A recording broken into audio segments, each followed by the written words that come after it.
स्वागत है आपका अपने चैनल एजुकेशन वंडर्स में। तो आज हम पढ़ेंगे इतिहास क्लास 7th की चैप्टर का नाम है हजारों वर्ष के दौरान हुए परिवर्तन की पड़ताल। तो इससे हम चैप्टर्स की समरी जानेंगे। बस ऊपर से नोट्स बना रखे उसमें समरी। मानचित्र एक अरब भूगोलवेत्ता अल इदरसी ने 1154 में बनाया था। यह जो नक्शा दिया गया है वह उसके द्वारा बनाए गए दुनिया के बड़े मानचित्र का हिस्सा है और भारतीय उपमहाद्वीप को दर्शाता है। इस समय चीजों की जानकारी अभाव था और मानचित्र बनाने का तकनीक था, जिसके कारण यह मानचित्र उल्टा दर्शाया गया। यानी जो सबसे पहले अरब भूगोलवेत्ता थे अल इदरसी ने 1154 में बनाया था। यह जो नक्शा दिया गया था तो उसके द्वारा बनाए गए दुनिया के बड़े मानचित्र का एक क्या था, एक हिस्सा था और भारतीय उपमहाद्वीप को दर्शाता है। इस समय चीजों की जानकारी का अभाव था और मानचित्र बनाने का तकनीक क्या था, नया था, जिसके कारण यह मानचित्र उल्टा दर्शाया गया है। मानचित्र दो फ्रांसीसी मानचित्रकार ने सन 1720 में बनाया था। इस समय मानचित्रकार बनाने का तकनीक में काफी बदल गई थी। जब पहला मानचित्र बना था वो अल इदरसी ने बनाया था, जो कौन था, अरब का भूगोल वेत्ता था। उसने ये 1154 में बनाया था। दूसरा मानचित्र बनाया गया है, ये किसके था, फ्रांसीसी मानचित्रकार ने बनाया था। लगभग 600 वर्षों के बाद बनाया गया, यानी 1720 में बनाया।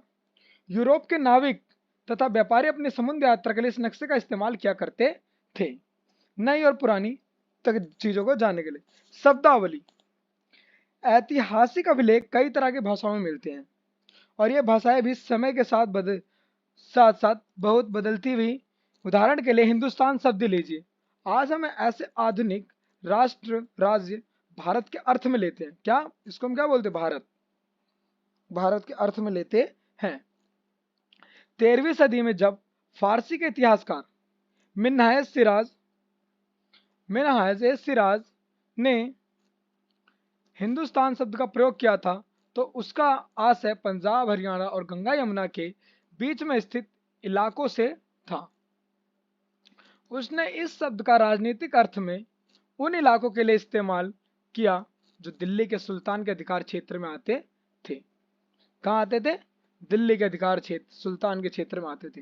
हिंदुस्तान शब्द दक्षिण भारत के समावेश में कभी नहीं हुआ। 16वीं सदी के आरंभ में बाबर ने हिंदुस्तान शब्द का प्रयोग इस उपमहाद्वीप के भूगोल, पशु पक्षियों और यहाँ के निवासियों की संस्कृति का वर्णन करने के लिए किया। मगर भारत को एक भौगोलिक और सांस्कृतिक सत्व के रूप में, यानी सांस्कृतिक तत्व के रूप में पहचाना जा रहा था। वहां हिंदुस्तान शब्द से वे राजनीतिक और राष्ट्रीय अर्थ नहीं जुड़े थे जो हम आज जोड़ते हैं। मानो किसी गांव में आने वाला कोई भी अनजान व्यक्ति जो उस समाज या संस्कृति का अंग ना हो, विदेशी कहलाता है।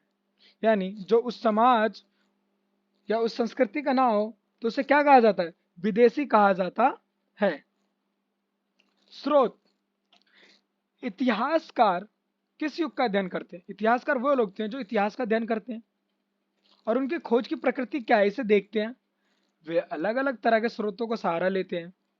इस पुस्तक में मोटे तौर पर 700 से 1750 ईस्वी तक लगभग 1000 वर्षों के बारे में पढ़ेंगे। इतिहासकार इस काल के बारे में सूचना इकट्ठी करने के लिए अभी भी सिक्कों, शिलालेखों, स्थापत्य, भवन निर्माण कला तथा लिखित सामग्री पर निर्भर करते हैं। इस युग में प्रामाणिक लिखित सामग्री की संख्या और विविधता आश्चर्यजनक रूप से बढ़ गई।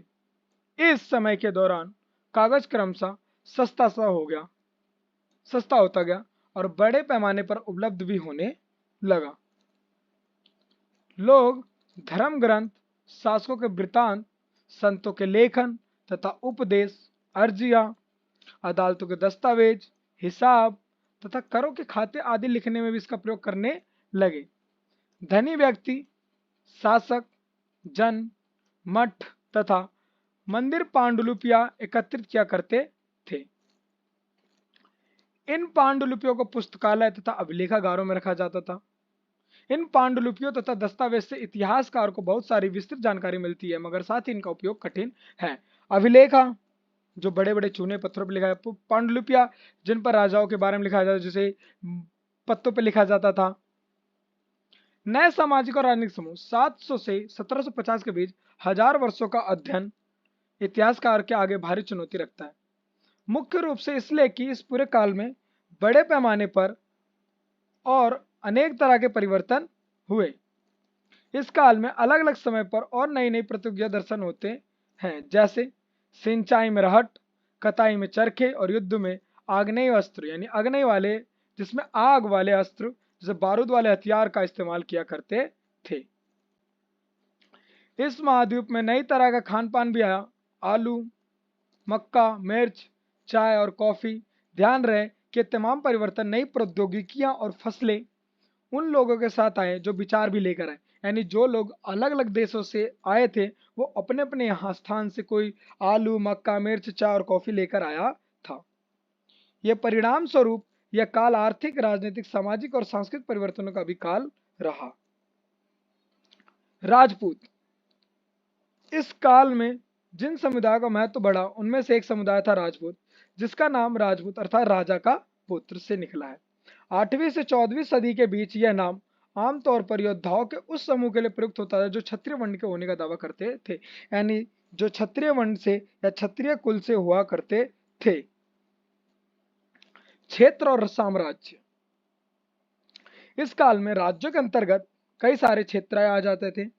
दिल्ली के सुल्तान गयासुद्दीन बलबन 1266 से 1287 की प्रशंसा में एक संस्कृत प्रशस्ति में उसके एक विशाल साम्राज्य का शासक बताया गया है,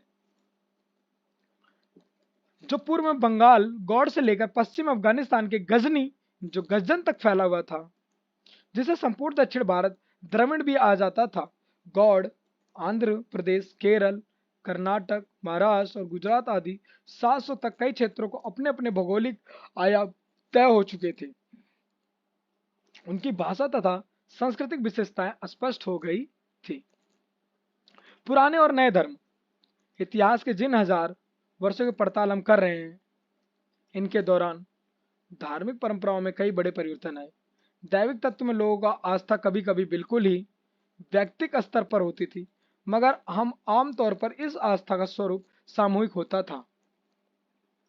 किसी दैविक तत्व में सामूहिक आस्था यानी धर्म प्रायः स्थानीय समुदायों के सामाजिक और आर्थिक संगठन से संबंधित होती थी।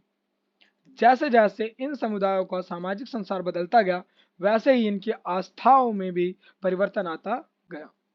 हिंदू धर्म। आज जिसे हम हिंदू धर्म कहते हैं, हिंदू धर्म यानी सनातन धर्म, सनातन धर्म जो सत युगों से चला आ रहा है, जिसका ना कोई अंत है, उसमें भी इस युग में महत्वपूर्ण बदलाव आए। इन परिवर्तनों में से कुछ नए देवी देवताओं की पूजा, राजाओं द्वारा मंदिरों का निर्माण और समाज में पुरोहितों के रूप में ब्राह्मणों का बढ़ता महत्व, बढ़ी थी सत्ता आदि। संरक्षक। संरक्षक वो क्या होता है? जो किसी समाज, संगठन, ग्रंथ की रक्षा करते हैं, उन्हें कहा जाता है संरक्षक। संस्कृत ग्रंथों के ज्ञान के कारण समाज में ब्राह्मणों का बड़ा आदर होता था। यही युग था जिसमें उपमहाद्वीप में नए नए धर्मों का भी क्या हुआ? आगमन हुआ।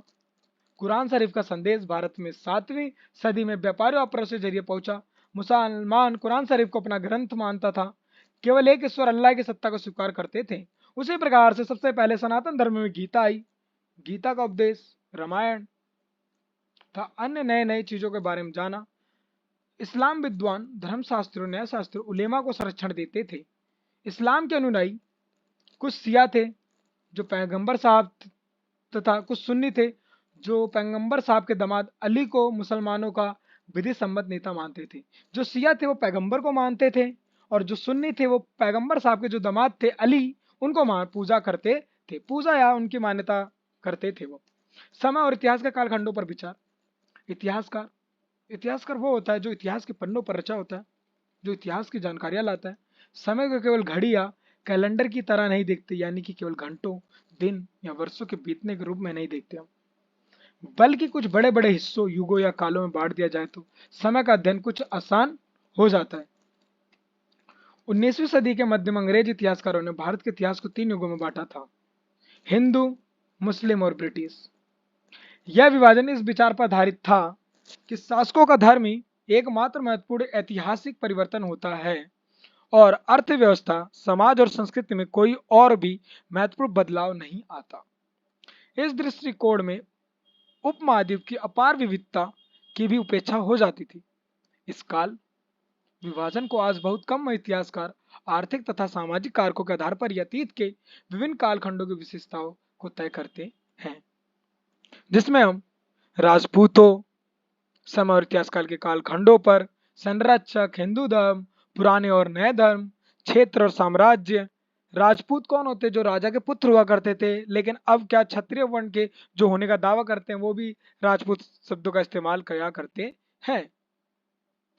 अगर आपको वीडियो अच्छे लगे तो like, comment and share and subscribe my channel.